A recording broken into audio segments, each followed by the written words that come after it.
welcome to the GSL. I'm Tasteless, and with me is Artosis, and we have a very exciting series coming up here. And John's creeping around. What are you doing? I have it. He's good. Thank you. Thank you, John. John takes good care of us. Yeah, he does. Hi, John. So, anyways, we had a pretty one-sided, impressive game there. Zenio wasn't bad at all, but his opponent was just that much better. These FOU guys are just impressing. But we do have to, have just a moment to say sorry about the maps, Zenio, because those are two hard maps for Zerg. Yeah, it's such close positions in the Lost Temple game. Probably two of the hardest maps. Yeah. Positionally, the position he got on Lost Temple is quite difficult for Zerg. Unless you can make it to the late game and the Terran hasn't done much to you, then it's hell for the Terran. But otherwise, it's pretty difficult. Now, our next match is going to be Polt Prime. We all remember him from Season 1 with his very impressive Marine Banshee Rush. Yeah. And, of course, then we have NSP Joon, NSP, an old-school Korean clan. And here he is. Yeah, Joon, a very good Zerg player, going up against Polt Prime. And Polt, I really like Polt, man. He's got good style. Yeah. I think he failed to make it in last season, if I recall correctly. But Season 1, he really did surprise us. Yeah. Won some really great games with Banshees. We'll have to see. I don't know if I've seen Polt Prime's Terran vs. Zerg. I'm not very sure. I haven't. I definitely have not seen that. Yeah. So, I don't know what to expect out of these two. I would assume Polt is the favorite because we don't know how much experience Joon has on stage and stuff like that. That does play a big role. So we're gonna see. NSP is kind of an old-school StarCraft 1 clan. Very old school. He definitely could be one of these very strong players. Cretaceous period, like old school. Yeah. It's like so old. It is. I just can't remember the times old. I was playing on West with Koreans back when I was in high school and seeing that clan tag. So, but he's a young player, so he's clearly new to the NSP clan. Oh, no doubt about it. He's definitely got some good mentors, though. There's a lot of NSP players on the Korean server, so they might have a really great team like FOU where they can really practice a lot together and make a lot of headway on skill. But now, here is Polt Prime. The Prime team has been having a hard time in this tournament. Not a lot of the members squeezing through. Yeah, they're having that for sure, but by the way, I found out a little bit more about that little partnership they have with World Elite. That is, of course, the team Loner is on, and it's kind of a little partnership where they practice together a lot and, help each other's players out in each other's countries. I don't know if there's anything official and, contracted about it, though. Well, it's good to see these international alliances occurring with these teams because, obviously it's split up into different servers. So, we have these different play styles and different servers and stuff like that. But having some Chinese, players playing with these Korean guys, they're both going to benefit from that. I know in StarCraft 1, the Chinese and the Koreans both had very different styles. The Koreans was overall more dominant, but the Chinese players were very unpredictable. Yes. Everybody agrees on that. Everybody. And by everybody, we mean everybody. Over here, our other player, NSP Joon, a younger guy, but he's got to be damn good to get this far in the tournament. He's very confident against Terran, and he's known for his great Mutalisk control. So we're going to see what's going to happen. He hates the map Delta Quadrant, and that's unfortunate because that's actually our first map. Yeah. Well, he's a Zerg, so yeah, every Zerg hates that map except maybe Kyrix. What can I say, man? This guy, we're going to have to see how good he is. NSP is a very good team on the server, but they did not, they're kind of being overshadowed by some of these other teams that have been in so many GSLs. Because NSP is a newer team to the Korean server right now in StarCraft 2, even though they're a very old-school StarCraft 1 clan. I can't get over how funny it is that FOU, which was a StarCraft 1 team, I actually played against a bunch of their members several times online back when I was on Coup. On the West server in StarCraft 1, but they're a very good team. It's just so funny they just switch over to StarCraft 2 and they're just owning this hard. Yeah. It's actually just insane. And I think we're going to see some of these other older Korean teams do the same thing, these online clans. Well, as StarCraft 2 drifts more towards being like StarCraft 1, as we figure out all this early game rush stuff, how to hold one base stuff while still getting your economy up.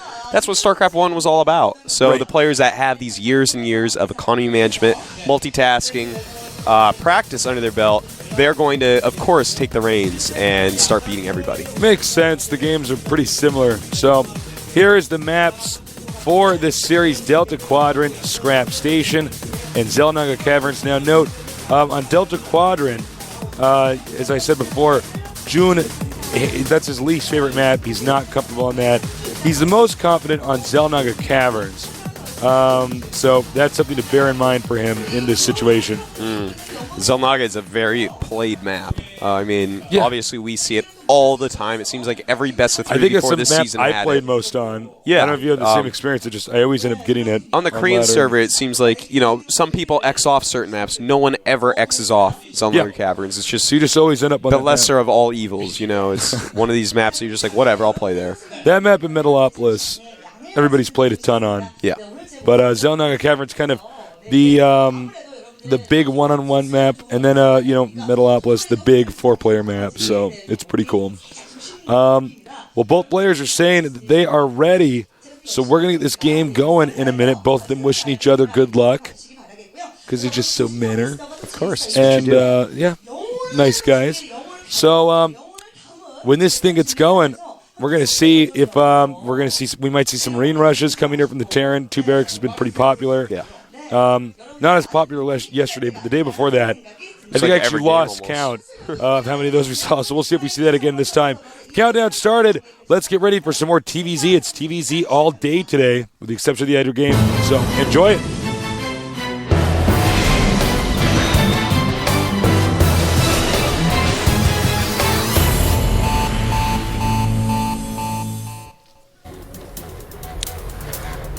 In the red, our Terran player from the Team Prime. We saw him play quite well in Season 1. Polt Prime win.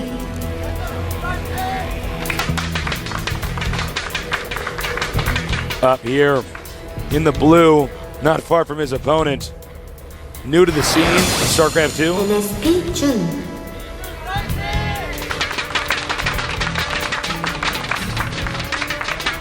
It's funny. Every day here in the studio, we have some Westerners. Yeah, every day. Every day. Americans, Canadians, or Europeans coming down here. That's right. And in case you guys are wondering, you can come down to the studio. It's free, just like the live stream. And if you can't come down to Korea for whatever reason, you can cough up a small amount of money. You can watch these games whenever you want. So tell your friends. The money does go to improve the screen, the stream. Meanwhile, Zerg, he is going to go ahead and scout right now. And what will the Zerg do? Will he make pool first? Will he make hatch first?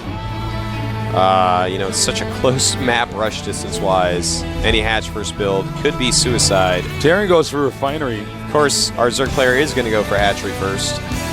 Artosis strongly disagrees with this build. Of course. It's risky. It's risky, Tasteless. If they want to kill it, they can. Nice Overlord turnaround. Yeah, I think he probably did not see that. I don't believe he spotted that. Yeah. So very nice there. Now, Polt, when will he scout? When will he find out about this hatchery? Will he want to try to rush it? Or is he just going to continue on his tech route? Let's see which way the SCV goes. Interesting. Instant tech lab. No marine even. But the Zerg did get a glimpse of that. Yep, and that will most likely, of course, mean a very fast Reaper. Ooh, I like that. I like this. Terran has no idea where the Zerg is still. And our Zerg player, he is making, of course, his spawn-in pool. And just starts his gas.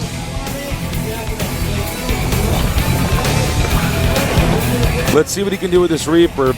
He is actually making 2 Reapers. Interesting. Yeah, I'm curious about this. This is something we saw more of before the Reaper was nerfed. Yeah. Just slightly because you get it out so quickly. Yeah, they made it so you can't upgrade the speed without having a factory. That was smart of Blizzard. You know, it was ruining those 2 vs. 2 games. It was. Uh-oh. It's going to go after some drones here. And we do have Zerglings being made as well as Queens. Now, the Reaper can kite both of those, slow Zerglings and Queens. It's going to have to be very careful. These are expensive units. They take a while to make. And, Polt is actually going to make a command center behind. He's also making a bunker, too. Yeah. So he's actually going to do some harassment, light harassment with these Reapers. And then go ahead and expand. But very nice move there. Fire Zerg player Joon taking out that SCV so that the bunker cannot be completed. And even another Reaper is being made tasteless. This is actually kind of crazy. Yeah, we really never see this many Reapers against anyone right now. Yeah. Oh, just got to be careful with them, though. Getting a little bit light on health. Oh, no. There's really no excuse to let those get hit by Queens. They're regrouping. Oh, he's going to get some more drones here. I wonder if Joon is unfamiliar with the Reaper Rush style. Maybe, I don't know how long this guy's been playing. But there's a period where this went out of popularity after about the first month and maybe like 5 or 6 weeks. Yeah. After the patch. This is quite interesting, Tasteless. You know, the speed is not quite done yet. And he's got to get that Queen. Oh now he's God. got to get the rest of these drones. And this is actually so cool by Polt. It just all clicked in my head. Everyone's going 14 hatch, which means really late Zergling speed, which means you can actually use Reapers again. Yep, I guess actually a really good point. You can actually just continue to get the Reapers. Wow. Damn. That was actually so sick. Let's take a look at the unit count. 25 SCVs against 14 drones. He's walled in. He has a bunch of barracks. And now the Speedlings are going to come for a counter. He's going to want to put that depot up, I tell ya. And I'm sure that Joon, that is the first time that he has been hurt by a Reaper Rush in quite some time. Yeah. I really didn't think we were ever going to see Reapers again early game, you know. Yeah, no, TVC. it was smart, though, because, you know, as we've been saying, all these Zergs are actually going 14 hatch. They're all, you know, playing a little bit risky going for that, but that makes a very slow Zergling speed, which is what you need to counter the speed Reapers. That are, of course, some Roaches, which is really quite hard to just get out a few Roaches. Now, we're still waiting to see what the Zerg's plan is to kind of recover from this. We haven't seen what he's elected to do yet. He's doing a great job with the creep tumors. I think he is going to try some Keurig-style aggression, get his economy up there pretty high, make a bunch of Banelings and see what he can do. But a lot of Marauders being made by Polt. So Polt looking pretty good right now. And take a look at this. He's got 5 barracks. Yeah, and he's getting stim and combat shields. Yeah, he couldn't afford the reactors because he's getting those upgrades so quickly. Yeah. You know, he's actually, he sees that Baneling, sees a lot of Zerglings. He may want to play a little bit defensive here, or he could possibly get aggressive. You know, when he does have stim, slow Banelings are not going to be very fearsome. Now, in the meantime, we do have the gold base being taken by Zerg. Ooh, a lot of Banelings. Uh-oh. Being morphed. Now, the command center is being moved over here. SCVs are being brought down. Marauders going out first. Concussive shells being upgraded for them. Factory finally on the way. You know, the layer is going up now. He's got to be careful if he goes on that creep. Yeah. Banelings are a lot going to faster on the creep. Yeah, they're much faster, much better. But what he really needs is Baneling speed. So we see he is going for that layer, and I'm sure as soon as it finishes, he's going to start Baneling speed, because otherwise he's going to get rolled over. But still, that may happen anyways. This is a lot of units. Uh-oh, losing some Zerglings. Every Zergling counts here. Yeah. You know, this is such a big mass of units, and he's even killing some creep tumors. A beautiful scan. He's going to want to pull back those Marines, which he does. Oh my God, that's gonna be GG. Yeah, absolutely. No way to hold this off anymore. A lot of Zerglings being hatched, but against this fearsome force, not going to do anything, NSP Joon.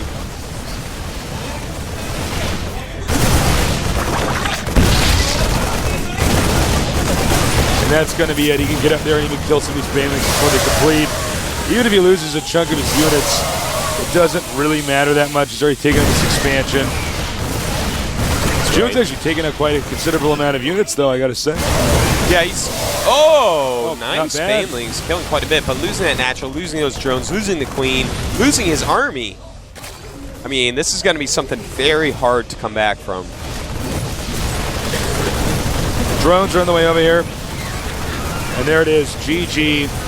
He took too much of a serious blow. And NSB Joon can't be feeling good about that.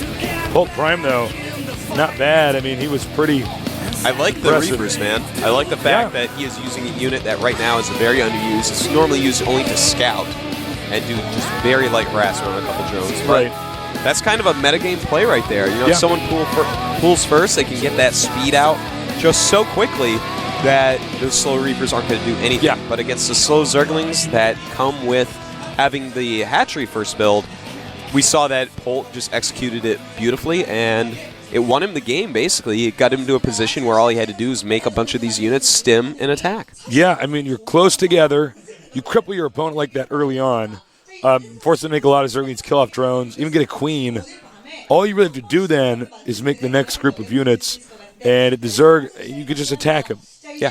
I mean, especially if he gets a third base, which he saw, so he was like, okay, I'm going to go for this. It was good timings. Yeah. Wow, Polt Prime. He always shows us some cool build orders that we weren't thinking of before. He's got really strong timing attacks. Yeah, he does. And the thing is, with those Reapers, even if he does go pool first, which is a possibility, he can just cancel a couple Reapers and, you know, scout the main and then decide what to do. Right. It's a good build. Not bad. Countdown started for our next game. Let's see if Polt Prime does another wacky, crazy timing attack, kind of, you know, playing by his own terms, or if we see some standard play.